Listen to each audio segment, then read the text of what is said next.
어딘가에서 무엇을 하려는데 갑자기 심장이 빨리 뛰거나 이유를 알 수 없는 두려움과 죽음에 대한 공포가 찾아온다면 공황장애 의심해 보셔야 합니다.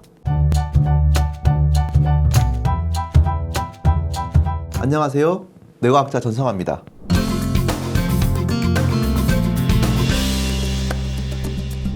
공황장애 관련해서는 연예인과 많은 분들의 사례를 들어보셨을 겁니다. 요즘 세상은 시각적, 청각적 자극이 엄청나게 많다 보니 문화적, 사회적 발달을 우리 뇌의 진화가 못 따라가고 있기 때문에 이런 문제가 발생이 됩니다. 최근 들어 공황장애 환자가 연평균 14.3%로 증가하고 있습니다.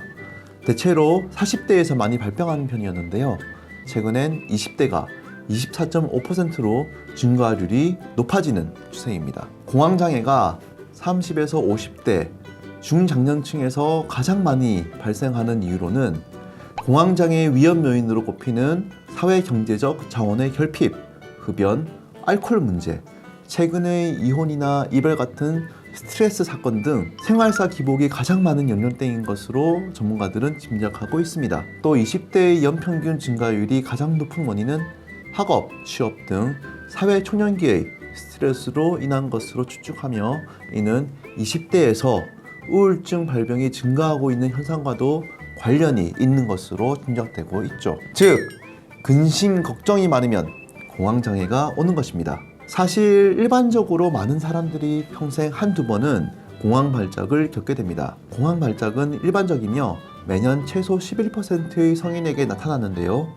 대부분 사람들은 치료 없이 공황 발작으로부터 회복되지만 이들 중 소수는 공황장애로 발전합니다. 공황장애는 크게 3단계로 진행됩니다. 일상생활 중 갑자기 일어나는 발작이 그 첫 단계고, 발작 빈도와 함께 신체 이상 증세가 악화되는 두 번째 단계에 접어들면 아예 공황 발작이 일어나는 장소를 회피하는 공포 행동을 보이게 됩니다. 공황장애로 인해 발작이 겪게 되면 갑작스럽게 심한 공포나 불편함이 수분의 최고조에 이르고, 신체적 증상으로는 빈맥, 심장의 두근거림, 호흡곤란, 발한 등이 증상으로 발현되고, 정신적 증상으로는 극심한 불안, 죽을 것 같은 두려움, 정신을 잃을 것 같은 두려움 등의 경험으로 예기불안이 생깁니다. 공황 발작을 경험한 상황에 노출되기도 전에 공황 발작과 비슷한 증상이 나타나는 것입니다. 따라서 공황 발작이 올 것만 같은 장소로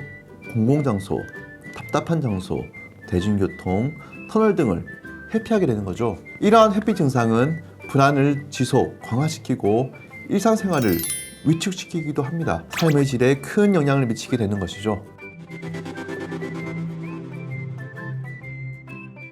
공황 발작은 일반적으로 경고 없이 갑자기 시작됩니다. 자동차를 운전할 때나 쇼핑몰에서 잠들거나 비즈니스 해외 중일 때 언제든지 발생할 수 있습니다. 때때로 공황 발작이 있거나 자주 발생할 수 있습니다. 공황 발작은 여러 가지 변형이 있지만 증상은 보통 몇 분 이내에 최고조에 달합니다. 공황 발작이 가라앉은 후 피로와 지친 느낌을 받을 수 있습니다. 공황 발작은 일반적으로 다음과 같은 징후 또는 증상 중 일부를 포함합니다. 임박한 파멸이나 위험에 대한 감각, 통제력 상실 또는 죽음에 대한 두려움, 빠르고 두근거리는 심박수, 발한, 떨림, 숨가쁨 또는 목이 갑갑함, 오한, 일과성 열감, 구역질, 복부 경련, 가슴 통증, 두통, 현기증 또는 실신, 무감각 또는 따끔거림, 비현실적이거나 세상과 분리된 느낌 등이 있습니다.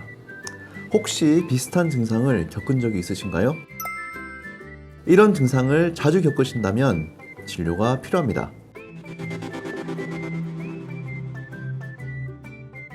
공황장애에 대한 가장 큰 오해, 이유 없이 겪게 되는 공포감 때문에 공황장애를 정신질환으로 오해하는 분들이 많다는 것입니다. 하지만 공황장애는 정신질환이 아니라 신경질환입니다. 공황장애라는 것은 우리 뇌에 노르아드레날린, 세로토닌 등의 신경 전달 물질에 문제가 생기는 시스템 이상으로 축두엽, 전전두엽 등 구조적 이상으로 생기는 증상입니다. 간단히 말하면 우리 몸의 신경 전달 시스템에 문제가 생긴 후 몸에 잘못된 신호를 보내게 되고 이 신호로 인해서 감정과 몸에 이상이 생긴 것으로 느끼게 만드는 것, 그것이 바로 공황장애인 셈입니다. 그렇기 때문에 공황장애는 약물 등의 치료로 나을 수 있는 병이거든요. 만약 전신질환으로 오해하고 치료를 받지 않은 분들이 계시다면 얼른 병원을 찾아가길 꼭 당부드리겠습니다. 공황 발작이나 공황장애를 예방할 방법은 없습니다.